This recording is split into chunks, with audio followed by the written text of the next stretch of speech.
We got him. This is what happens when you let good cops be cops. On the evening of September 11th, a family member of Tyler Robinson reached out to a family friend. The suspect was taken into custody at 10 p.m. local time.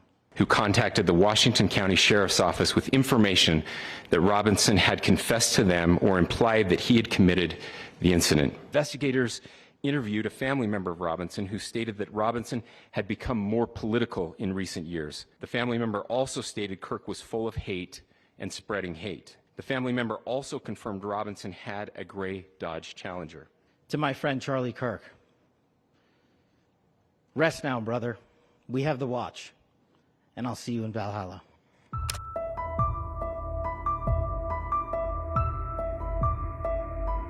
Good morning, ladies and gentlemen. We got him.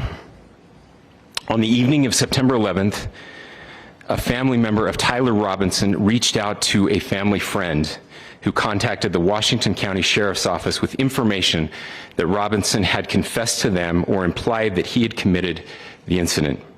This information was relayed to the Utah County Sheriff's Office and scene investigators at Utah Valley University. This information was also conveyed to the FBI. Investigators reviewed additional video footage from UVU surveillance and identified Robinson arriving on UVU campus in a gray Dodge Challenger at approximately 8:29 a.m. on September 10th, in which he is observed on video in a plain maroon t-shirt, light-colored shorts, a black hat with a white logo, and light-colored shoes. When encountered in person by investigators in Washington County on September 12th, in the early morning hours, Robinson was observed in consistent clothing with those surveillance images. Investigators interviewed a family member of Robinson who stated that Robinson had become more political in recent years.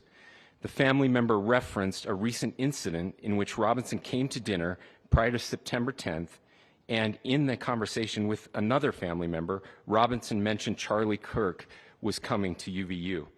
They talked about why they didn't like him and the viewpoints that he had. The family member also stated Kirk was full of hate and spreading hate. The family member also confirmed Robinson had a gray Dodge Challenger. Investigators identified an individual as the roommate of Robinson. Investigators interviewed that roommate, who stated that his roommate, referring to Robinson, made a joke on Discord. Investigators asked if he would show them the messages on Discord. He opened it and showed several messages to investigators and allowed investigators to take photos of the screen as each message was shown by Robinson's roommate. These photos consisted of various messages, including content of messages between the phone contact named Tyler with an emoji icon and Robinson's roommate's device. The content of these messages included messages affiliated with the contact Tyler, stating a need to retrieve a rifle from a drop point, leaving the rifle in a bush, messages related to visually watching the area where a rifle was left, and a message referring to having left the rifle wrapped in a towel. The messages also refer to engraving bullets and a mention of a scope and the rifle being unique. Messages from the contact Tyler also mentioned that he had changed outfits. I know there's been speculation as well as to the writing on those casings, those bullet casings, and I believe we have that as well. And I will share that with you now. So the area north of Campus Drive Road where the suspect crossed over, you saw some of that in the video that we released last night, consists of a grassy area with trees on the edge of the UVU campus. Investigators discovered a bolt-action rifle wrapped in a dark-colored towel. The rifle was determined to be a Mauser Model 98 30-06 caliber bolt-action rifle. The rifle had a scope mounted on top of it. Investigators noted inscriptions that had been engraved on casings found with the rifle. Inscriptions on a fired casing read, "Notices, bulges, capital OWO, what's this?" ? Inscriptions on the 3 unfired casings read, "Hey fascist!" ! Catch! ! Up arrow symbol, right arrow and symbol, and 3 down arrow symbols. A second unfired casing read, "Oh, Bella Chow, Bella Chow, Bella Chow, Chow, Chow." And a third unfired casing read, "If you read this, you are gay, LMAO." We are indebted to law enforcement across the state who has worked seamlessly together, local law enforcement, state law enforcement, and our federal partners with the Federal Bureau of Investigation. We're grateful for everyone who worked together in such a short amount of time to find this person and to bring justice. I want to thank the public who has been so engaged, reviewing videos, helping us with sending in tips, and helping us get to this point.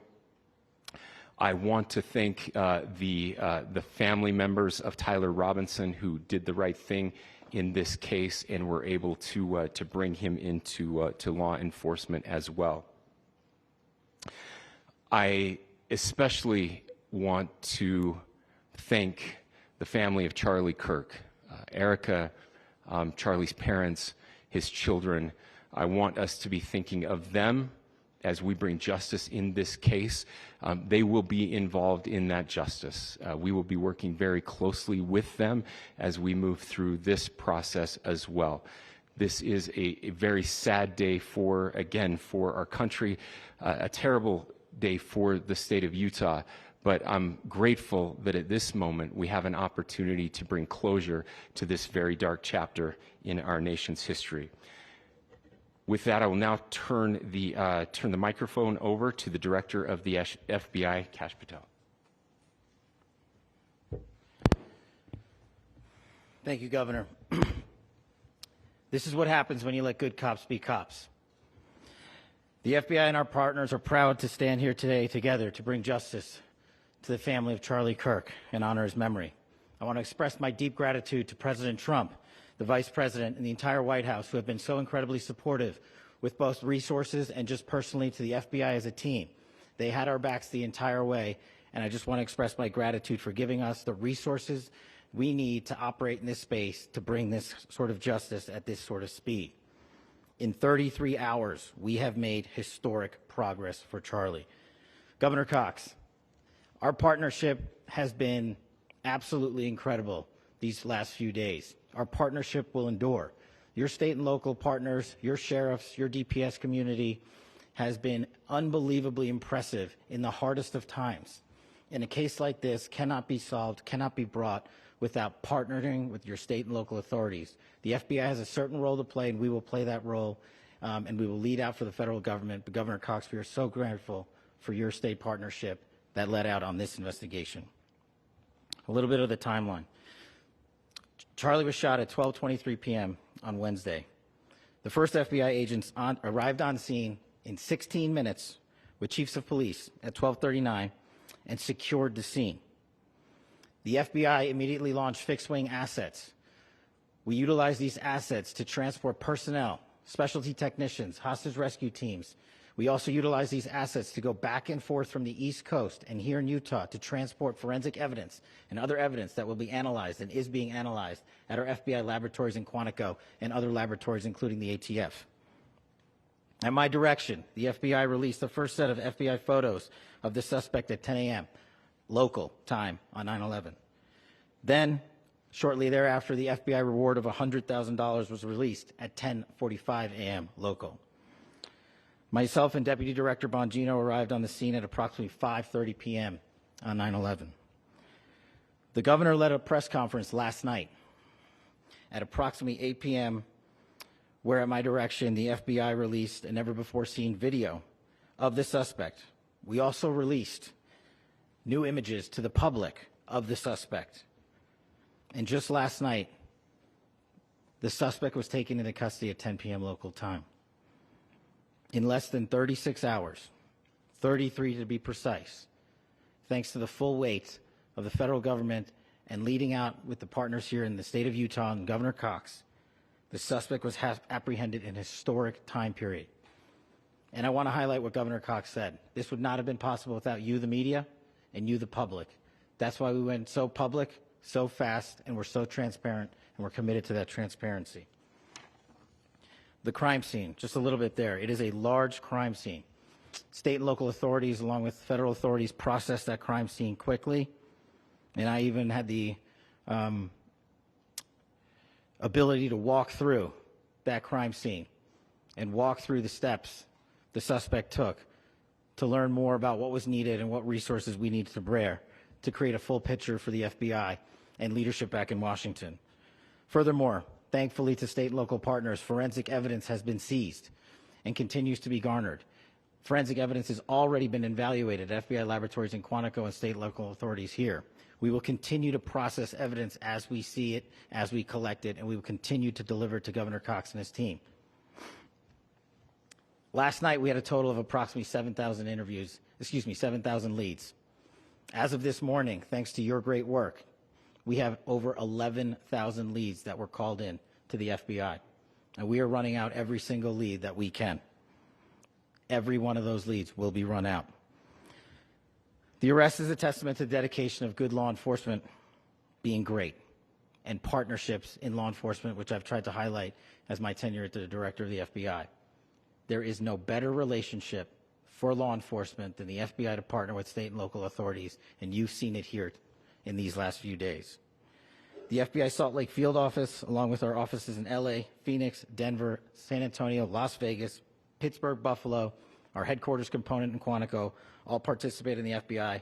I want to express my deep gratitude to the employees of the FBI, the men and women, the evidence response team tacticians, the special operators, the agents, the support staff. You have done monumental work in historic time when the public, who had a right to demand such an expeditious solving of an investigation, the FBI answered that call diligently, critically important to our nation, and we delivered. And I'm proud to be their leader, and I'm proud to be the director of the FBI. This is very much an ongoing investigation, as the governor said, and we will continue to work with state and local authorities to develop the investigation, to provide them the evidence they need for their ongoing prosecutions, and we will be here to answer every call they absolutely have, as long as it takes, for as long as we need to find and apprehend whatever suspects were involved in this crime. Lastly, to my friend Charlie Kirk, rest now, brother. We have the watch, and I'll see you in Valhalla.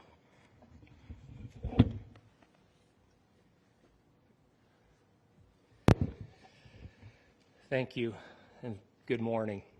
I would just like to take a few minutes as the sheriff to express my gratitude for everybody who has played a part in this investigation. As you know, it's been a vast, a complicated, and a very, very fast-paced investigation. You're looking at people standing up here who are running on, if they got an hour's sleep in the last couple of days, they're probably lucky. It has been very taxing. It has been so impressive, speaking on behalf of the local law enforcement, to see the cooperation that we've seen in this type of case. Across the state, sheriffs, chiefs, our state partners have stepped up and have come to the call on anything that we needed. Our county chiefs have been phenomenal. Our Utah County Attorney, Jeff Gray, who's standing up here with us, has been phenomenal in leading us through this investigation. I would like to thank the federal government for their resources, their assets. Our local team here, our FBI team, has been extraordinary in helping us work through this and bring this person to justice. Most of all, I would like to thank the public, and specifically, I would like to thank the public who turned to prayers and who turned to positiveness for us. I would like to thank them on behalf of the law enforcement community, because we needed those prayers. That's what we needed to get through this. We needed your support, and you gave it to us. We needed your patience, and you gave it to us. And I would like to thank you for the Kirk family, because that's what they need, is your support and your prayers, and that will get us through all of this. So thank you, everybody, for everybody that have stepped up. We've had such a phenomenal response to this. Thank you.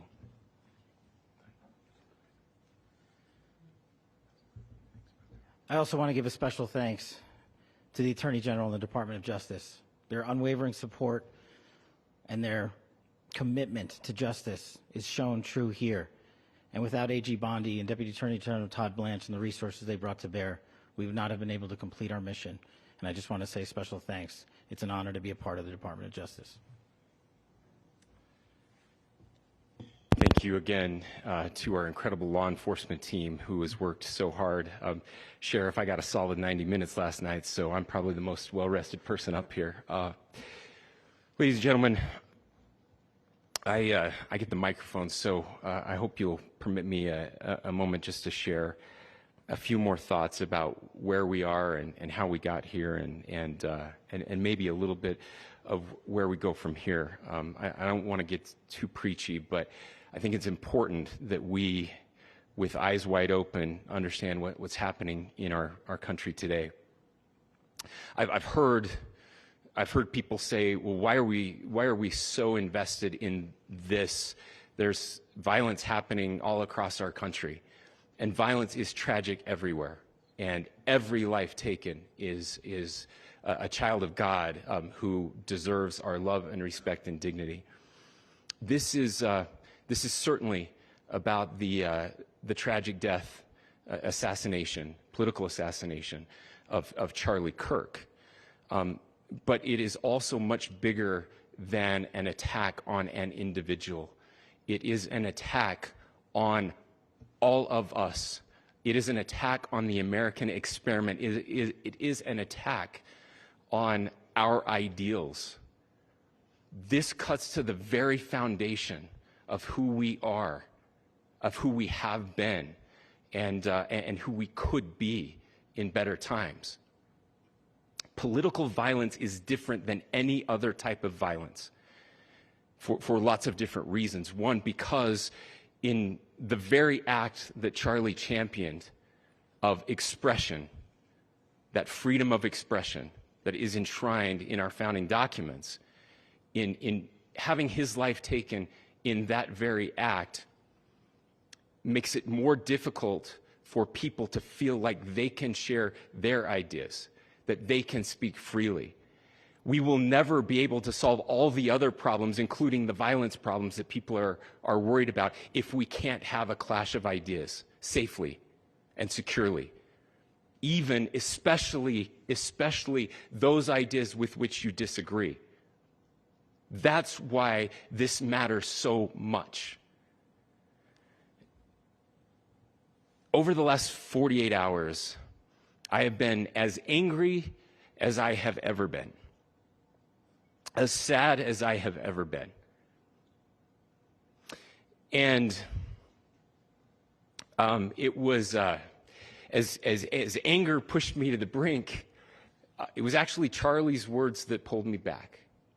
I'd like to share some of those. And specifically right now, if I could, I need to talk to the young people in our state, in my state, and all across the country.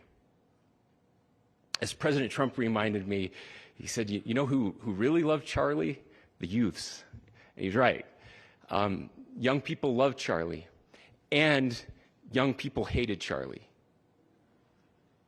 And Charlie went into those places anyway.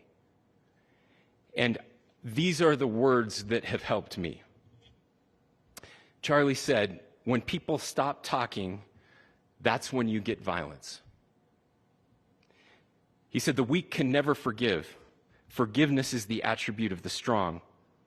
The only way out of the labyrinth of suffering is to forgive. Welcome without judgment, love without condition, forgive without limit. He said, always forgive your enemies.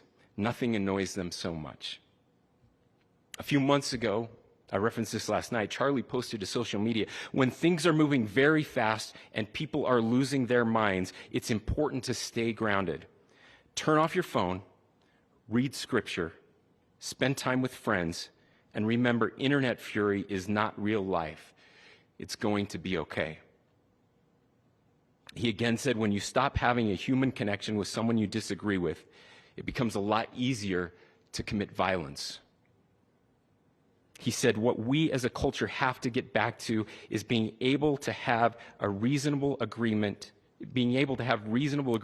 where violence is not an option. Now, again, to my young friends out there, you are inheriting a country where politics feels like rage. It feels like rage is the only option. But through those words, we have a reminder that we can choose a different path. Your generation has an opportunity to build a culture that is very different than what we are suffering through right now.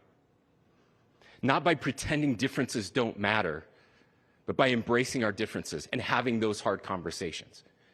I think we need more moral clarity right now. I hear all the time that words are violence. Words are not violence. Violence is violence. And there is one person responsible for what happened here. And that person is now in custody and will be charged soon and will be held accountable. And yet, all of us have an opportunity right now to do something different. I want to thank my fellow Utahns. This bad stuff happens. For 33 hours, I was praying that if this had to happen here, that it wouldn't be one of us. That somebody drove from another state, somebody came from another country. Sadly, that prayer was not answered the way I had hoped for, just because I thought it would make it easier on us if we could just say, hey, we don't do that here. And indeed, Utah is a special place. We lead the nation in charitable giving. We lead the nation in service every year. But it did happen here. And it was one of us. But I want you to look at how Utahns reacted the last 2 nights. There was no rioting. There was no looting. There were no cars set on fire. There was no violence. There were vigils and prayers and people coming together to share the humanity. And that, ladies and gentlemen, I believe is the answer to this. We can return violence with violence. We can return hate with hate. And that's the problem with political violence, is it metastasizes. Because we can always point the finger at the other side. And at some point, we have to find an off-ramp, or it's going to get much, much worse. But see, these are choices that we can make. History will dictate if this is a turning point for our country. But every single one of us gets to choose right now if this is a turning point for us. We get to make decisions. We have our agency. And I desperately call on every American, Republican, Democrat, liberal, progressive, conservative, MAGA, all of us to please, please, please follow what Charlie taught me. I'll just conclude with words I share often from a friend and author, Yuval Levin, who was asked if he was optimistic about our country. And he said, I'm not optimistic. He said, I hate optimism. Like, that sounds bad. But he said, optimism is a vice. It's this idea that good things are just going to happen. And he said, in the history of the world, good things have never just happened. He says, I'm not optimistic, but I am hopeful. And hope is the virtue that sits between the vices of optimism and pessimism. Hope is the idea that good things are going to happen because we can make them so. I still believe in our country. And I know Charlie Kirk believed in our country. I still believe that there is more good among us than evil. And I still believe that we can change the course of history. I'm hopeful because Americans can make it so. Ladies and gentlemen, we're happy to answer any questions you might have. Can you speak to whether the suspect is speaking with authorities and his demeanor, Tyler Robinson, when he turned himself in? I cannot speak to that right now. Governor, how do you interpret the engravings on casing? Well, I will leave that up to you to interpret what those engravings mean. I think the clearest one that says "catch fascist," there's not, and by the way, that's like catch like a ball, catch this. That's I think that speaks for itself. Governor, you indicated that he had been communicating. Please. This level of hatred that this person expressed with the dinner. Beyond that, is there anything in your view that you discovered that may have radicalized or changed him to prompt him to commit such a horrific? There's nothing more that we can share at this time. Governor, you indicated that he had been communicating with a friend on Discord about the gun. Do you anticipate any more arrests? We do not at this time have any information that would lead to any additional arrests. Do you believe he acted alone? Yes, but the investigation is ongoing.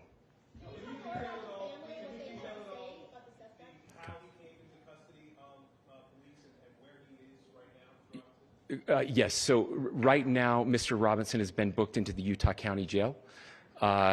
You heard the president this morning report that he was taken into custody, that his family and a friend helped to deliver him into custody of law enforcement in Washington County. For those of you that don't know where Washington County is, it is the southwesternmost part of the state of Utah. It's about a 3.5 to 4 hour drive from here, where we are right now, and that's where he lived and where they turned him in. Please, go here. I can't share any more than what I've already shared. Yeah.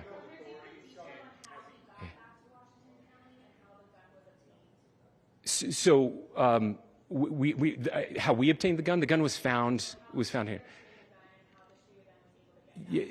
So I don't have much more details on that. We do know that he drove. We had his car here on campus, and then we had his car going south back to the St. George. It's actually the city of Washington in Washington County. Is he talking with authorities, and did he discuss a motive? I'm sorry? We don't have any information that would lead us to believe that. Yes, in fact, it was just released. Yes. I can't answer that right now. Yeah, thank you. Over here.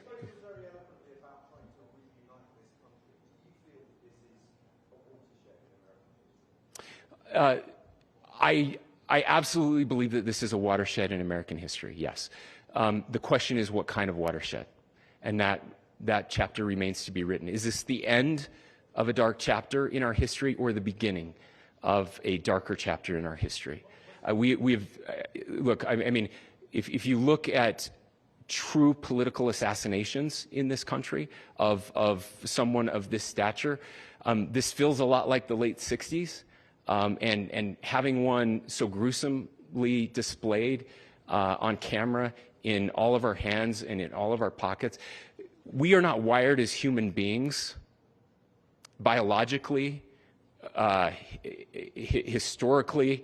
We have not evolved in a way that we are capable of processing those types of violent imagery. And by the way, we've seen another one with a gruesome stabbing very recently that went viral. This is not good for us. It is not good to consume. Social media is a cancer on our society right now. And I would encourage people to log off, turn off, touch grass, hug a family member, go out and do good in your community. That is happening, and it's happening organically right now. I had a friend in a small city in Utah who said, we're getting together, the Republicans and Democrats in my little town are getting together to have a discussion last night, just to find a way to find their better angels. So yes, this could be, I mean, again, you have to go back to JFK to have seen a video live of something like this happening. I wasn't born until 1975, but I know that things were really dark in the late 60s. Sorry to some of you. I know some of you were there. This is our moment.